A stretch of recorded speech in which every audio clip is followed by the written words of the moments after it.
Hello everyone, how to Tuts back with another new video, and in this video I'll guide you how to find deleted form on your Google Forms. So I deleted, like for example, if I delete this form, like three dot and move to trash. So you can see it's deleted. So how can you find this?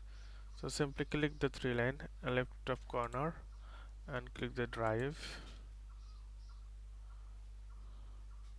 and here you can see the option trash. Simply click on the trash.